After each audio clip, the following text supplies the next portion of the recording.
Yang balik lagi di YouTube Liga Laga bersama saya Prasetya Fadi Aditya dan Bung Aur Rahman. Iya.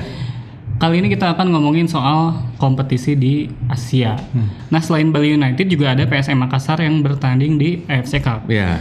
Nah, banyak dari kita, termasuk saya juga, mungkin kurang mengerti soal kompetisi sepak bola di Asia. Dan sebenarnya AFC Cup ini bukan kompetisi tingkat teratasnya. Bukan. Karena tingkat teratasnya itu AFC Champions League. AFC Champions League atau Liga Champions Asia lah ya. Gitu. Namun sebenarnya bagaimana sih kompetisi tingkat Asia ini? Sebenarnya karena mau gak mau mengacu sama Eropa ya, formatnya hampir mirip sebenarnya. Liga Champions sama UEFA, Liga Eropa. Liga Eropa. Kalau di Asia itu Liga Champions Asia sama Piala AFC Piala gitu. AFC. Si kompetisi level keduanya itu Piala AFC. Gitu. Tapi kalau nggak salah Piala AFC ini enggak dari dulu ya sebenarnya, karena yang dari dulunya memang cuma Liga Champions Asia. Liga Champions Asia sebenarnya. Jadi dulu itu si Piala AFC itu mengalami banyak perubahan juga, perubahan format, perubahan dan lain-lain. Karena memang si Piala AFC ini tujuannya mengakomodir negara-negara lain. Ya, hampir mirip sebenarnya dengan Liga Eropa. Liga Eropa ini kan diadakan untuk mengakomodir negara-negara yang kesulitan untuk masuk Liga Champions. Di Asia juga sama. AFC Cup ini digelar untuk mengakomodir negara-negara yang di Liga Champions-nya kesulitan gitu, agar ada iklim kompetitifnya tetap terjaga di Asia. Dan secara format sebenarnya Liga Champions Asia ini mirip juga sama kayak Liga Champions Eropa ya, kan? Kayak ada fase grupnya, fase gugur ya. Fase gugur dan lain-lain gitu. Nah, tadi kan kita ngomongin soal Liga Champions Asia ya. Kalau nggak salah Liga Champions Asia ini dibagi kayak zona ada barat, timur gitu ya. Barat ada sebenarnya pembagian zona ini fungsinya untuk ketika terutama ketika undian. Jadi tim-tim besar, tim-tim dari Arab yang ya kayak Al Ahly, Al Ain dan lain-lain nggak akan ketemu tim-tim Asia Timur yang dari Korea sama Jepang, Bung Adit. Yang kayak apa? Jadi Kawasaki Frontale, terus Gamba Osaka itu nggak akan ketemu sama Al Ahly, gitu ya. Tim-tim Al Ahly ini gitu. Nah, terus kalau di AFC Cup apakah hal yang sama juga terjadi, Bang? Kalau di AFC Cup sebenarnya lebih banyak lagi, lebih kompleks. Jadi kebagi 4 zona. Ada zona Asia Barat, Asia Tengah, Asia Timur sama Asia Tenggara gitu. Itu kalau negara yang Asia Barat itu sebenarnya hampir semuanya berkompetisi karena kebetulan memang jumlah klub di sana juga cukup banyak juga. Di Asia Timur di AFC Cup itu semua negara Asia Timur kecuali Jepang, Korea sama Korea sama Cina. Di zona timurnya AFC Cup itu isinya Hong Kong, Korea Taiwan, Utara mungkin ya. Korea Utara ya gitu. Karena mungkin ini juga menjelaskan bagaimana sebuah tim bisa berkompetisi di Liga Champions Asia ya. Ya, betul. Mungkin sistemnya apakah sama kayak di UCL kayak pakai apa ya? Koefisien gitu. Sama gitu juga. Sama pakai koefisien karena itu juga yang menentukan berapa banyak wakil tim yang dikirimkan ke kompetisi tersebut. Kayak misal, tapi juga ada special case kata Thailand, mereka nggak ngirimin negaranya mereka sama sekali di AFC Cup. Oh, jadi mereka itu emang fokus di Liga Champions aja gitu. Jadi kan kalau dari Indonesia nih biasanya kan sebelum ke babak utama ada kayak babak kualifikasi dulu gitu kan. Iya.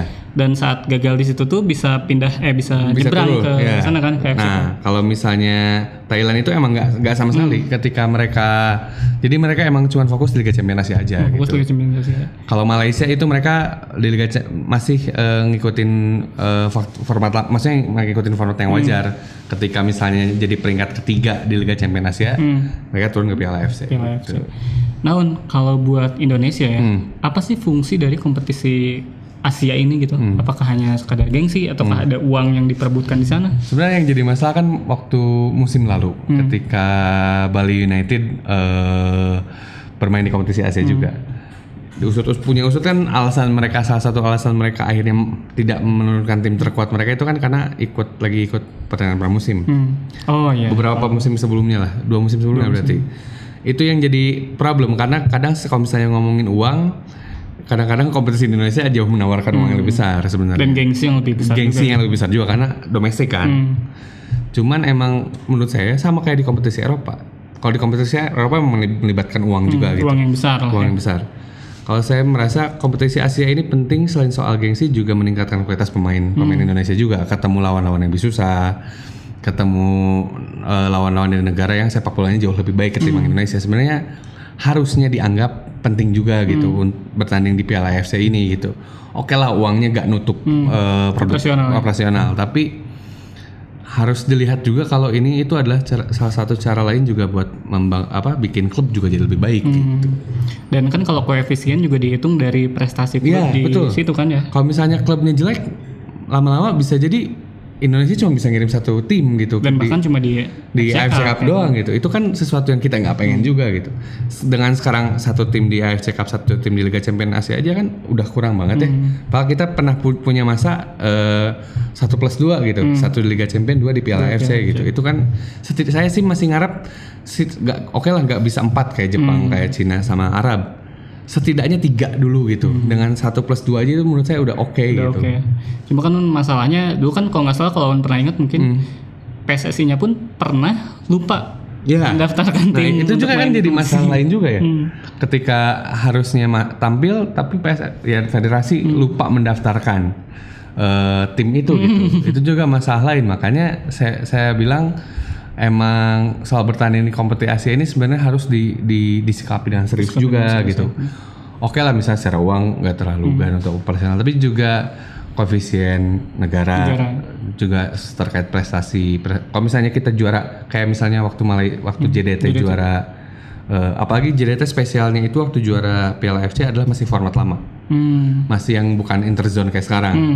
Masih jadi ya mereka ketemu tim Arab, ketemu tim ini. Kalau itu kan juga jadi pencapaian spesial gitu. Masih jadi satu-satunya tim Asia Tenggara yang bisa juara Piala AFC gitu. Dan apakah dengan kehadiran kompetisi Eropa ini juga sinonim dengan kualitas dari timnas dari setiap negaranya, Wan? Ya, itu juga si kompetisi Asia ini setidaknya menunjukkan lah mau Liga Champions Asia ataupun Piala AFC ya. Wilayah Asia mana yang punya kekuatan dominan. Kita lihat kan yang juara-juara Liga Champions tuh kalau nggak dari negara Asia Barat sama Asia Timur kan. Kalau nggak negara yang alan, kalau nggak yang tim Jepang, kalau nggak Korea gitu. Australia tuh baru sekali Western Sydney Wanderers, itu juga salah satu kejutan juga. Itu juga setidaknya sih si kompetisi mirip-mirip di Eropa sebenarnya. Si kompetisi ini setidaknya menunjukkan kualitas subregion dari AFC itu sendiri gitu Bung Adit. Dan ada yang menarik juga nih, waktu itu kalau nggak salah ingat pas Persib main di Piala AFC dan Persib kalah lewat golnya Belencoso. Tapi saat Belencoso main di Indonesia dia tidak bisa apa-apa. Nah ya. Mungkin itu juga menunjukkan bahwa Liga Indonesia mungkin lebih sulit memang. Karena emang ada banyak banget pemain Bung Adit yang ketika main rata-rata kan pemain yang di Indonesia itu sebelumnya main di Asia dulu gitu. Entahlah di Hong Kong, entah di Malaysia, entah di Thailand. Saya selama pencatatan saya banyak banget pemain asing yang dulunya main di mana di Asia gitu ya, entah di negara-negara sebenarnya Hong Kong, Malaysia, Thailand. Ketika di Indonesia nggak jadi apa-apa gitu. Saya jadi pertanyaan besarnya adalah, tapi di sisi lain ketika timnas kita tanding sama negara itu kita kalah juga gitu. Nah pertanyaan saya apakah negara kita sesulit itu atau emang maksudnya jago banget negara kita sampai pemain yang jadi top skor Piala AFC aja nggak ngegolin di negara kita? Atau emang ada yang aneh aja sama sepak bola kita gitu.